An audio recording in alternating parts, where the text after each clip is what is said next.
तो हम आज डिस्कस करेंगे solar angle of incidence. Solar angle of incidence बहुत इंपॉर्टेंट एंगल है क्योंकि यही डिसाइड करता है कि किस तरीके से कलेक्टर्स को ओरिएंट करना है और किस तरीके से maximum energy interception solar collectors पे हो सकती है। वो सोलर एंगल ऑफ इंसिडेंस के ऊपर डिपेंड करता है। तो सबसे पहले हम कंसिडर करते हैं एक हॉरिजॉन्टल सरफेस। अगर ये हॉरिजॉन्टल सरफेस है तो उस केस में इस सरफेस के ऊपर जो नॉर्मल होता है वो हमेशा परपेंडिकुलर डायरेक्शन में होगा।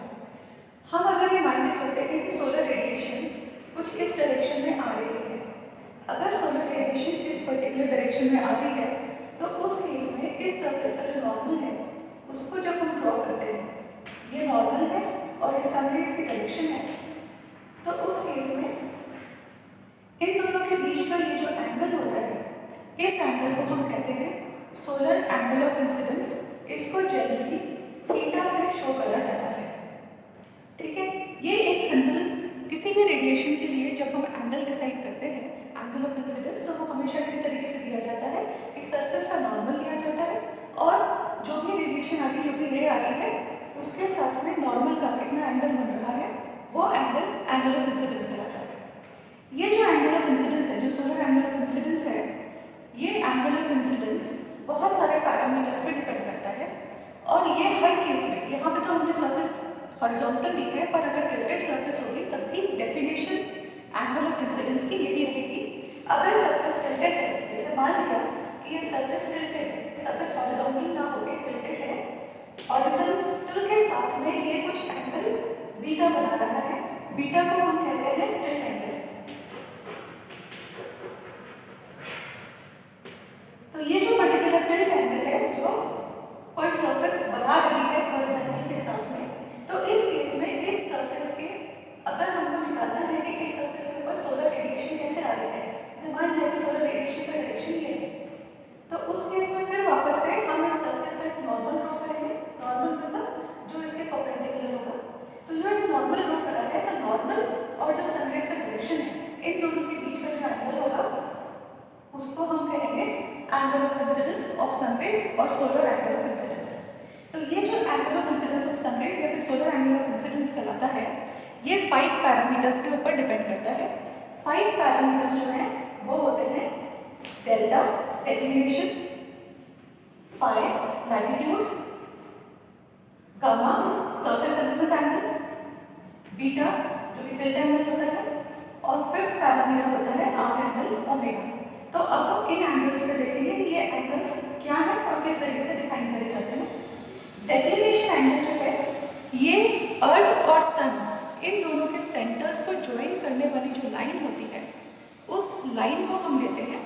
अर्थ और सन के सेंटर्स को मिलाने वाली जो लाइन है, उस लाइन का प्रोजेक्शन हम इक्वेटोरियल प्लेन पे लेते हैं।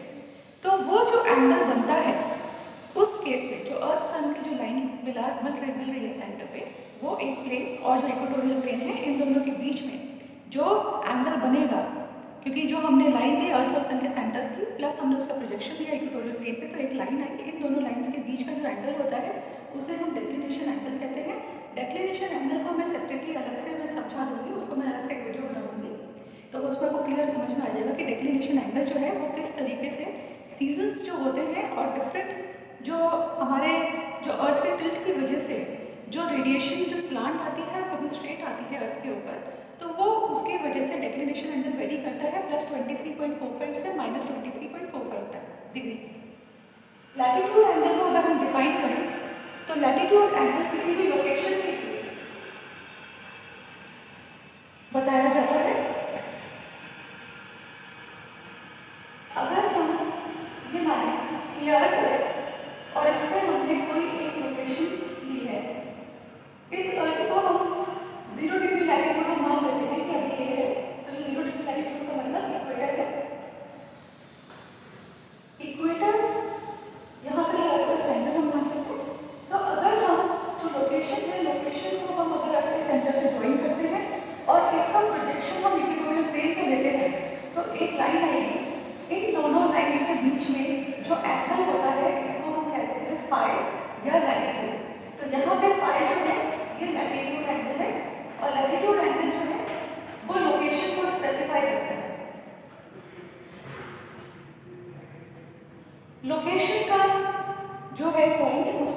अर्थ के सेंटर से ज्वाइन करते हैं, ये एक लाइन आती है, इस लाइन का प्रोजेक्शन इक्वेटर के ऊपर लिया, इन दोनों लाइंस के बीच में जो एंगल बनता है दैट इज लैटिट्यूड एंगल। तो ये तो हुआ डेक्लिनेशन और लैटिट्यूड एंगल। अब हम आते हैं सरफेस एजीमुथ एंगल में। सरफेस एजीमुथ एंगल को डिफाइन करने के लिए हम पहले फिर एक सरफेस कंसिडर करते हैं। मान लिया कि हमारे पास में कोई एक सरफेस है, अगर ये हमारी सरफेस है तो इस सरफेस का जो नॉर्मल है हम उसका एक नॉर्मल लेते हैं, कोई भी एक नॉर्मल होगा इस सरफेस के ऊपर। मान लिया कि ये एक टिल्टेड सरफेस है और इसके ऊपर कोई एक नॉर्मल है।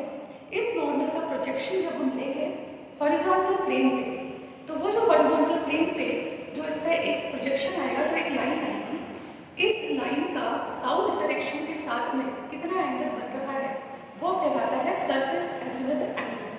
तो सरफेस एजीमुथ एंगल सरफेस का ओरिएंटेशन शो करता है।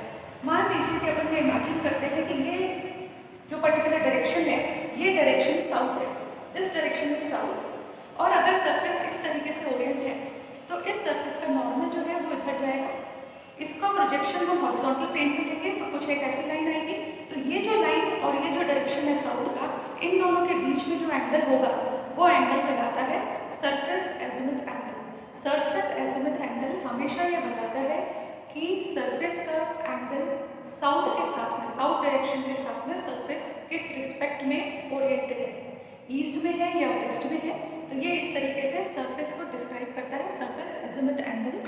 अगर हम इसको 2D में दिखाएं तो थोड़ा सा जैसे ये मान लीजिए कि कोई सरफेस है और ये सरफेस टिल्टेड है तो इसका नॉर्मल किसी डायरेक्शन में जाना है, साउथ का डायरेक्शन कुछ ये है तो इसका प्रोजेक्शन हम हॉरिजॉन्टल डायरेक्शन में लेंगे तो ये आएगा और इन दोनों के बीच में जो एंगल बनेगा दैट विल बी गामा, जो कि सरफेस एजीमुथ एंगल होता है। तो ये इस तरीके से पहले तो नॉर्मल का प्रोजेक्शन हॉरिजॉन्टल प्लेन में लेना है और फिर हॉरिजॉन्टल प्लेन से प्लेन में जो लाइन आई है उसका हम लेते हैं एंगल साउथ के डायरेक्शन के साथ में, तो वो एंगल जो है वो सरफेस एजीमुथ एंगल आता है। फिर आता है बीटा। बीटा जो है वो टिल्ट एंगल है। ये मैंने पहले भी आपको बताया था कि अगर कोई सरफेस है, अगर वो हॉरिजॉन्टल है तो उस केस में बीटा इज इक्वल टू 0 होगा, टिल्ट नहीं है उसका, हॉरिजॉन्टल लेवल पे है। अगर ये सरफेस इंक्लाइंड है तो उस केस में हॉरिजॉन्टल के साथ में ये कुछ एंगल बना रहा है, इस केस में ये एंगल कहलाता है बीटा, जो कि टिल्ट एंगल है। अब टिल्ट एंगल जो है इसमें आप हमेशा ध्यान रखिए कि अगर हॉरिजॉन्टल सरफेस है तो इसका नॉर्मल परपेंडिकुलर होगा, और अगर ये सरफेस टिल्टेड है तो इस सरफेस के परपेंडिकुलर ही नॉर्मल ड्रॉ करा जाएगा। और ऑब्वियसली हॉरिजॉन्टल सरफेस का नॉर्मल हमेशा वर्टिकल डायरेक्शन में होगा और ये जेनिथ की तरफ पॉइंट करेगा। जेनिथ का मतलब है बिल्कुल टॉप मोस्ट पॉइंट, तो टॉप मोस्ट पॉइंट की तरफ के नॉर्मल पॉइंट करेगा, इसको हम कहते हैं जो कि जेनिथ या पीक की तरफ पॉइंट कर रहा है। तो हॉरिजॉन्टल सरफेस का नॉर्मल हमेशा जेनिथ की तरफ पॉइंट करेगा जो कि वर्टिकल डायरेक्शन में होगा, जबकि इंक्लाइंड सरफेस का जो नॉर्मल है वो वर्टिकल से थोड़ा सा अलग होगा। और ये जो एंगल बनेगा इसका, ये अगर हम इसको यहाँ पे देखें तो ये एंगल जो होगा ये टिल्ट के बराबर ही होता है, जितना इंक्लिनेशन इसका सरफेस का होगा उतना ही नॉर्मल शिफ्ट हो जाएगा, उतना ही नॉर्मल इंक्लाइन हो जाएगा वर्टिकल बेस पे। तो ये इस तरीके से ये बीटा या डेल्टा एंगल को डिफाइन करा जाता है। फिर आता है ओमेगा।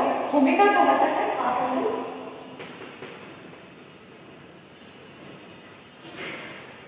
आर एंगल का जो कंसेप्ट है वो हम ये मान के चलते हैं कि सोलर डे जो है वो पूरा एक 24 आवर्स का है। सोलर डे मतलब जब सन जो मूव कर रहा है, सन का जो मोशन है वो 24 आवर्स का है। अपरेंट मोशन ऑफ सन है, this is not the real motion. Earth move कर रही है पर क्योंकि हम अर्थ के फ्रेम ऑफ रेफरेंस में हैं तो इसलिए हमें लगता है कि सन मूव कर रहा है। तो जो सन का मूवमेंट है वो ईस्ट से वेस्ट तक हमें दिखाई पड़ता है और फिर उसके बाद नेक्स्ट डे वापस हमें सन ईस्ट से उगता हुआ दिखता है। तो जो सन का है motion that is from east to west and again to east. तो ये जो सन का मूवमेंट है ये पूरा का पूरा 360 डिग्री का मूवमेंट 24 आवर्स में हम कंसिडर करते हैं। तो हम ये मान के चलते हैं कि 24 आवर्स में सन 360 डिग्री मूव करता है, तो फिर 1 आवर में सन जो है 360 upon 24 that is equal to 15 degree. तो 1 आवर सन का जो मूवमेंट है 1 आवर का that is equivalent to 15 degree, और इसी को हम आर एंगल से डिनोट करते हैं। तो आर एंगल में हम ये कंसिडर करते हैं कि जो सन का जो मूवमेंट है उसको हम एंगुलर मोशन में कन्वर्ट कर देते हैं and 1 hour is equivalent to 15 degree. Hour angle को एक्सप्रेस करते हैं। तो these are the 5 parameters, delta, declination, latitude, phi, gamma surface azimuth angle, beta delta angle and omega hour angle. इन सब से मिलके जो हमारा एक्सप्रेशन होता है एंगल ऑफ इंसिडेंस का ऑफ सन रेज, वो हम इन पांचों से निकालते हैं।